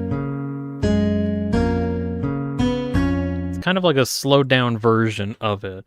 Also, this is marked as H. Let's see, this one's marked as just chapter 4. This one is called MA, which is probably for mantle. This one, number 2 is D, which I'm not actually sure why it's called D specifically. It could just be called death, I don't know. And then chapter 5-1 is marked as H, probably for Happy Town. There was a while when we kind of thought, because there was like a sound file for chapter 1 called W, and then the second one was D. So everyone's like, oh my gosh, we're getting WD Gaster. Nope, that got completely shut down because of MA, and then E and M were here, and then we got H over there too. Why is chapter 3 like this gigantic thing here, this giant number that's as big as 2? I think it has something to do with the Mantle board games being somewhat related to Hometown. There's a theory called, I think Roots theory is what kind of goes over it a bit more, but it's basically the idea that the entirety of the Mantle board games are taking place or representing Hometown. That's at least the idea. I don't feel like going over too much of that because I'm not an expert on it. Anyways, now for the other thing that we're here for. If you scroll down. Yeah, if you scroll down, there we go. If you scroll down, all the way down, you get this monstrosity. Which, as a reminder, this is the size of everything else. 7B! This is terrifying. Why? Because chapter 7 has a B side for some reason. Anyways, if you click on it, you get this. The only thing that's actually here, you can highlight everything. It says same time as 7. Assumption being that this is effectively like a countdown timer till how long everything is ready to get done. Like, we have a map here that's probably supposed to be representing not really a world map, but just kind of like the overworld itself, like the level design, perhaps. Then there's a little movie clipper here that's supposed to be for cutscenes. Gun is probably for gameplay, and the little Space Invader is probably for enemy design. So this kind of means that cutscenes and most of the overworld are very close to done, but a lot of... I don't know what the gun is supposed to be for. I mean like gameplay, but perhaps like most of the cutscenes and overworld stuff is there, but not the gameplay. Maybe it could be referring to puzzles specifically. Not entirely sure. And then there's a little Space Invader dude that's just kind of there. And I think that's supposed to be representing the enemies. Now when it says same time as 7, I feel like this is just saying, hey, whenever all this is done, chapter 7 releases. That's what I'm reading. Now, on to the terrifying bit that it is a gigantic 7 and a B. If you noticed so far, all of these numbers have kind of like different sizes. This is mostly to correlate to different involvement with the weird route, since all of these sounds appear on the weird route, save for number 3, which is probably why it's invisible. All of the visible ones have sound effects that are played specifically in the weird route. Save for 4, I don't actually know what the 4th one plays, because that one's just like some weird whooshing. I might be kind of crazy. It's funny how what the fandom collectively calls the alternate route has changed each time. First it was the Snowgrave route, then it was the weird route to account for neuter chapters. Now we got Side B. What was funny is that apparently Side B was like in the files when chapter 2 came out. It's just that the weird route, or a lot of stuff in the files was also called weird events, so people start calling it the weird route, or the Snowgrave route until they got the weird route name. I do think it is funny that changes a lot, too.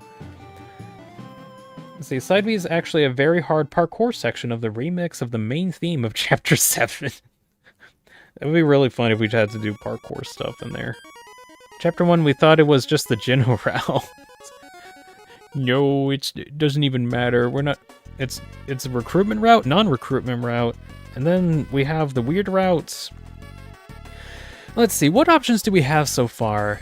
Chapter 1 doesn't have any choices, realistically, or ones that actually matter. Chapter 2, you can end up going down like a recruitment route, a non-recruitment route, a weird route, or a twisted route, where you'd go down the weird route but abort it, so it's an aborted weird route. This is important because you can just like abort the weird route and take the thorn ring with you into the next chapter. That's just an option. But if we go into chapter 5, we now have a new option where we can abort the weird route here too. So not only do we have like different, we have the recruitment route, not violence where we don't recruit anybody, or like different types of neutral routes, I should probably say too. Then there's also a weird route that you can go on and then abort it here too. They have another branching timeline, or you can continue down the weird route and that sends you directly into chapter 7, which that's a little terrifying. So, well, we got 1, 2, 3, 4, 5 different routes that you can possibly go down that have different outcomes. That's kind of what I'm reading here. Of course, entirely depending on what the heck's happening on the twisted route when you abort the weird route, and you can keep the thorn ring so that you can ideally make the twisted sword in chapter 6, since we get all the shadow crystals. Don't know what the twisted sword's supposed to be for, though. Anyways, now, scary thing that because this is a gigantic number here, the size, I keep, like, alluding to this, is supposed to be equivalent to, like, how involved into the weird route it is. Like, how important it actually is. 2 is big, it's a big deal, it's what starts the weird route. 3 probably is mostly referring to the instructions that you can find in the Mantle board games that allow you to kind of know that you can do it in Chapter 2.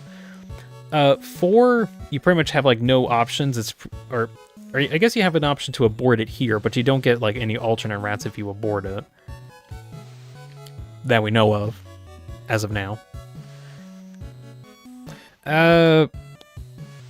But in Chapter 5, you do have a choice of either going down an aborted weird route or just a normal weird route, which does actually change some things.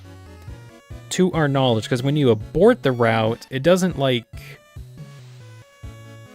make you go down the same timeline. It, like, resets stuff, weirdly enough. Anyways, going back to this. So 7B being just massive is scary because it implies that it is probably the finality of the weird route, which is kind of expected at this point.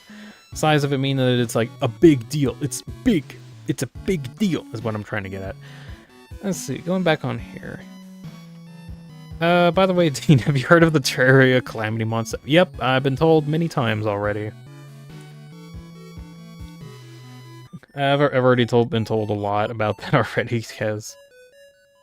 Let's see, Xander says, I think the reason having, let's see, the reason of the 3 being equal to the size of 2 is because of ERAM stuff is obligatory to get side B. Well, not obligatory, but just like some hints that you can use in order to know that the weird route exists, ideally at least. Robert says, I think the gun is bullet patterns. I can see that, like this one being bullet pattern stuff, but I thought that would be also like enemies. Maybe the enemy one is supposed to be like sprite designs for enemies, and this one's like actual like bullet patterns. Maybe that's what it is. Actually, no, I don't know, because there's the cutscene thing. Wait, does that... Okay, going off of this, does that mean if the cutscenes are mainly done, and I think I've already kind of theorized that Chapter 6 is probably not going to have any new characters, and we're going to have, like, a lot of reoccurring ones. It actually would make sense if cutscenes are kind of mostly complete because they don't need to develop any more stuff. Last one could also be bugs to fix. I don't know about bugs to fix, though. I feel like if they had bugs to fix, it would probably be represented by one of these markers. Like they'll get 99.9999% done, and they have one more square to finish up, and that's the bug testing in that area. That's what I think it would represent. Can't wait to collect every single map, movie, gun, and Space Invader in my copy of Deltarune 7. That's a little silly. Let's see. Is there anything else I want to talk about on here? Okay. Kind of going on to personal projects for a little bit. Just kind of talking about what I'm working on. So, if you noticed recently over on my YouTube page, I posted a video that says, Dean losing whenever someone says heart montage.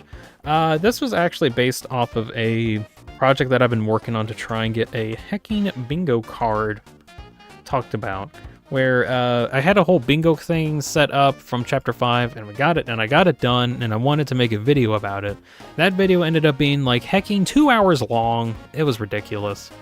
And I really hated listening to it and editing it, so I just kind of got to where I didn't want to finish it at this time. It would be kind of...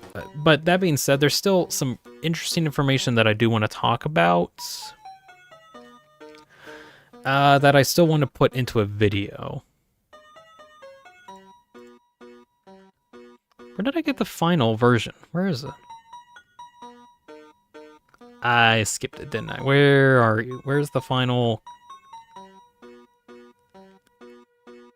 Oh, here it is. Like, here are the results of the bingo card thing, and I wanted to make a video kind of going over all of this stuff. Which, as much as I wanted to, like I said, 2 hour long video, took a while to actually get done. Frankly, the only things that I really talked about that was worth, like, anything to actually talk about is, like, my thoughts on the follow-up of Chapter 5 going into, like, the Soulless theory stuff. The idea that there are no souls in Deltarune. This was, like, the main concept that I have going into the game, and what I think is, like, one of the big twists of the game itself is that there's no souls. Except for the one that we play as. That's kind of, like, the main twist I'm going off of. Anyways, I had a whole part of the beginning of the video where I talk about that. I think I might try to rework that area and make, like, a... Not really an improv, but kind of like a scripted, like... Here are my initial thoughts on what happened after Chapter 5 and what I think, like, the stance on souls are. I'm just going to put that out there. Everything else, I just kind of talk about a little bit, except for if the Snowgrave route can be aborted. I don't know why I call it Snowgrave route. I usually call it weird. Anyways, I had a whole 40-minute section just talking about this because I have my own thoughts on it. Now, I wanted to try to see if I can get that 40-minute section as its own video. Problem. That's 40 minutes. That's a lot to talk about. So I want to try and figure out a way how I can talk about the Snowgrave route being able to be aborted, or just the whole weird route in general, the whole Side B nonsense. I want to have, like, a whole video talking about that. Not going to be 40 minutes. No way. I'm going to try to scale it down to being like 10 or 20 minutes. I don't want that thing to be long. Everything else, I'm not too sure on talking about. Or at least in, like, making a whole video. Save for one talking about the flowers a bit. I like the flowers a lot and wanted to talk about them more, but I don't really have time to dedicate to making, like, this, like, a discussion video on the flowers. Still on my list of stuff to do. So at the moment, I'm thinking on trying to kind of do what I've been doing and upload, like, little clips of stuff that I've been working on, just to, like, keep a little bit of interest, like, oh yeah, here's, like, the stuff that I've been doing. And also been doing something similar with, let's see. Yeah, don't make it. Showing, like, different little animation projects that I've been working on. This is something for, like, a caterpillar chain link effect working. It kind of works, but there's a couple issues with the rotations of it that I'm trying to iron out. I think I'm close to figuring out. I just need to, like, sit down and work on it some. And if you've noticed, I've been having this little critter going around everywhere, and that's because I've been working on another project on the side for like the past couple months. I want to try to finish this up. Give it a little bit. I can't unhear secrets with duel. Seems like everyone got cursed with that. Let's see, left stream on countdown in background was in browser. So every time I play Terraria, it's, time just stops existing. That's because the Terraria is just a really long thing. Okay, that's done. So I figured out how I can actually record footage of like different character models, like little avatar models, like recording on their own transparent background.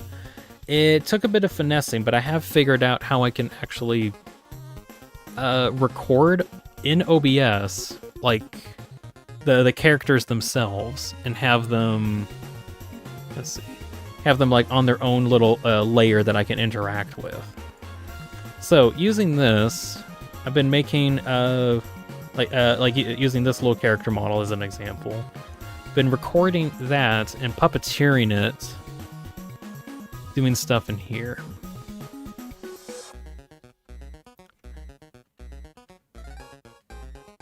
Like none of this is actually like keyframe animating. This is actually just me using the little puppet avatars that I've been moving around with.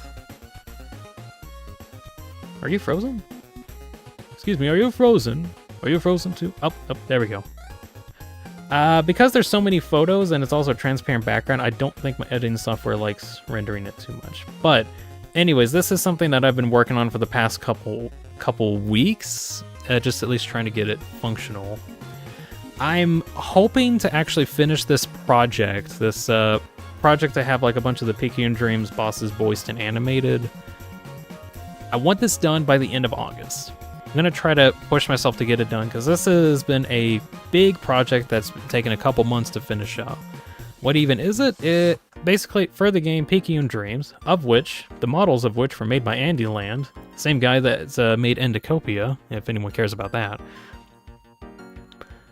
Anyways, I wanted to make a video where I voice acted a bunch of the different characters. And, I mean, I kind of did already, but I wanted to, like, really get into it. I'm just gonna have like I'm gonna have like this little bit play just as an example. I will say apologies if it is a little laggy, because there's a lot that needs to be processed, so the audio itself might be a little chippy. Chip-y, not chibi. Give it a moment, it's loading. Example, it is taking quite a long time to load. Here we go. Alright, this way. Oh, shoot, I forgot I muted it. Now I got to go back in the editor. Shoot. Okay, go back over here, and then go back to the export thing, because this at least allows it to render a bit better. Okay. All right. So just going to play it just a little bit, just to show what it's going to be like.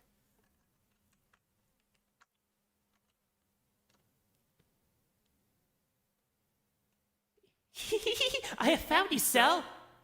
I don't recognize you. Oh no, did you lose your mind as well?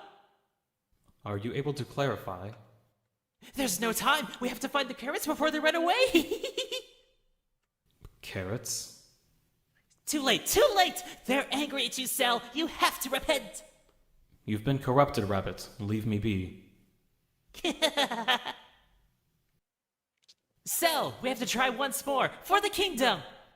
Not this again. Cheer up for me. We've got so many memories together. It would be a shame to ruin them. What memories? Back when the world was green, things were so nice. It's all gone now, though. We're what's left. What will we do? Where will we go? You're not making any sense.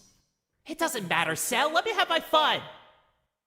So that's just a bit of an example, and I did upload a clip of this to my channel earlier. Knock, knock. Who's there? Interrupting Rabbit. Interrupting Rabbit. That's a funny bit. Why do programmers eat carrots? I don't care. So they can see sharp. I do think a lot of the modeling, or like the character animation things that I'm doing for all of them, they're not final. This is just me trying to test some stuff out. I'm thinking on like redoing some of them a little bit. Still trying to get used to actually puppeteering all of them, getting the controls set up, that kind of thing. Am I getting a call from my phone? What? No.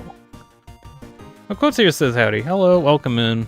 Just talking about like some future projects I'm doing. So, recap on what's been going on. Top 5 game moments.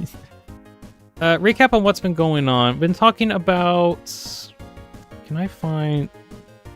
Been talking about the Deltarune summer newsletter. Kind of went over that. There was a bunch of concept art. Talked about that a little bit. Just kind of put in my thoughts about it for a little bit. So that was great. There's Progress. I didn't even realize that the title of this tab is called Progress. Which is the whole 7B insanity that's coming up. 7Bs! We're getting invaded by 7Bs! Oh no. It has its own little update page. I'm very curious to see what's going to happen. Other information that should probably mention, at least for my stream specifically, right? Yeah. We're going to be playing Yumaniki tomorrow. I'm thinking on that one being probably a two-parter thing. Depends on how long it takes for me to finish it.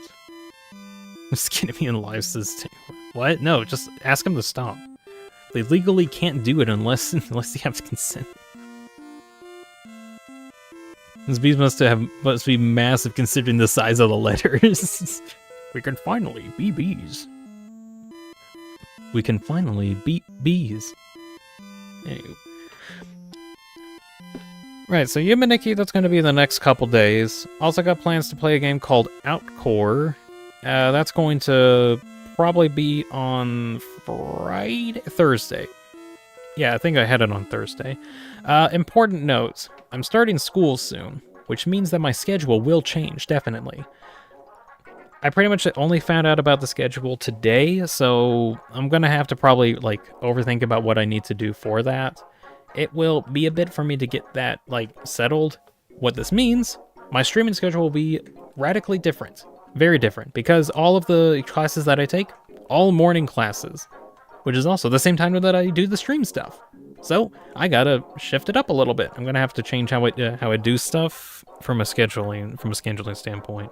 Wait, you're starting school? Bro, you're like 27. Yeah, I am 27.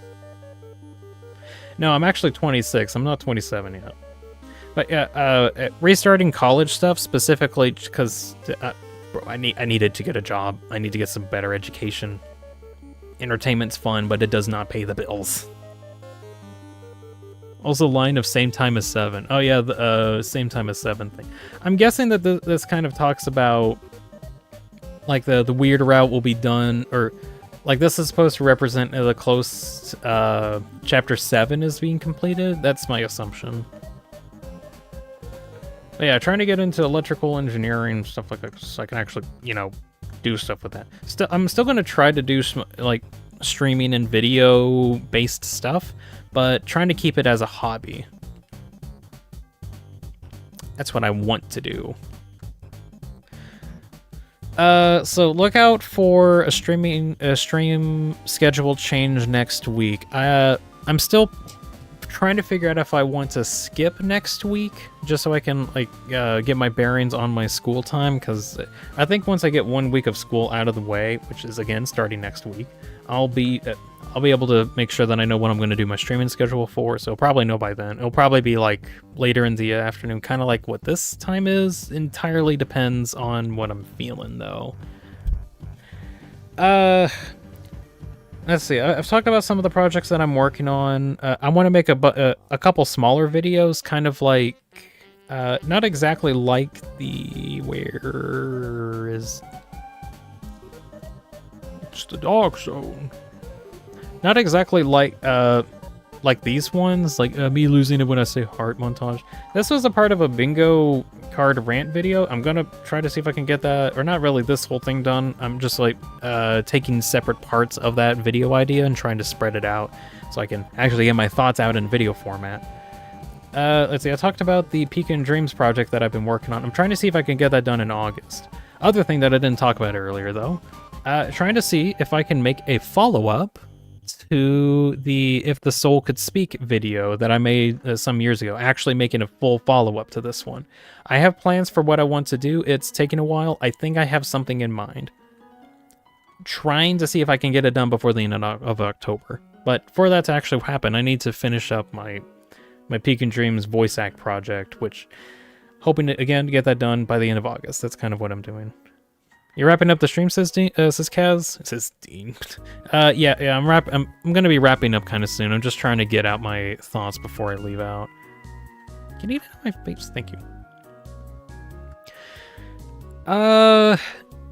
Yeah, so I think throughout the week you can probably expect like, not like constant like little videos like this, but just like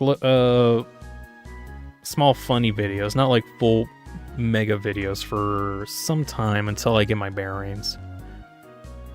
I think so. What did the heart do to you, Dean? It specifically comes from my soulless theory, where it's a bit of a conspiracy that I have, that souls don't exist in Deltarune. And this is exemplified drastically when everybody says heart instead of soul. So the reason why I'm like, freaking out every time I see the word heart. Hearts. Hey, you stupid goopel, stop flirting! You're making my body's parts go funny! Die! Shut up! And stop making my heart beat! Heart-censored magic word! What's happening to her? What's happening to me? Her heart, body. That's my favorite bit for some reason. Anywho. Yeah, I do want to actually make a follow-up to my Soulless Theory video, but it's not going to be like a full-fledged, super-duper researched one. It's just going to be, okay, here's my thoughts. I need these to get out so that I can at least say that I have a follow-up. I cannot make anything more detailed. I want to do that at least. Yeah, ideally. I want to do something similar for the weird route. I have an idea of what I want to talk about for there. I'll put my thoughts on there mainly. That's what I'm hoping for. Right, that is just me talking about my plans. I actually really liked the... Pull that out, good grief. I really liked the newsletter that came out. A lot of cool insights into the concept art and the makings of the chapter. I think this was really positive. Can't wait for Chapter 6 to come out. Interested to see how this progress update for 7B will end up going. Martin's back. Hello. Whoa. Call, you little cuckoos. So I think that's actually going to be it for today. I know it was a bit of a shorter stream. I wanted today to be a bit shorter because of I had to do like a lot of scheduling stuff for today. So at least this one's a little shorter. Tomorrow, we're going to be picking back up around the 11 a.m. time that I normally do. Like, sharpen the guitar is hell to play. So, I'll be wrapping up now. Roll call! Thank you very much, Mira Martins, Malphite, Liquid Kaz, Ginro, Animini, Lolboy, Quotes, Yelp, Dad and Dave, Funny Guy, Ender, Xander, Supersonic Racer, Maybe Not, Roberts, Galactus, Dr. Mystery Man 666, Chris Dreamers with 2 Z's, Shady Rose, Mustagy, Julio Castillo, Kickflight, and many more for stopping by on the stream. Yeah, I'll be booting up stuff tomorrow morning. Stop by there if you have some time. We're going to be doing some weird activities in a different game. Humaniki, I'm going to check that out. It's barely possible. Who wants to join my religion? We worship. That's an interesting religion. Some of these twice bigger. Maybe the chapter Gaster wipe out the side B save file. We're gonna get answers in the next 2 chapters. I can't wait for those answers. Could be Gaster related. We'll see. I'm hoping. All right, I'm gonna end this now. I forgot I need to eat food. Ha! I made you also forget to eat food. Probably. I don't know. I'm gonna go eat food too. So I'm gonna go now. Thank you all very much for watching. We'll see you all tomorrow. Y'all have a good night. Oh. I wasn't done talking. Y'all have a good night. Bye, everybody. Yeah, now is when you cut me off. Okay.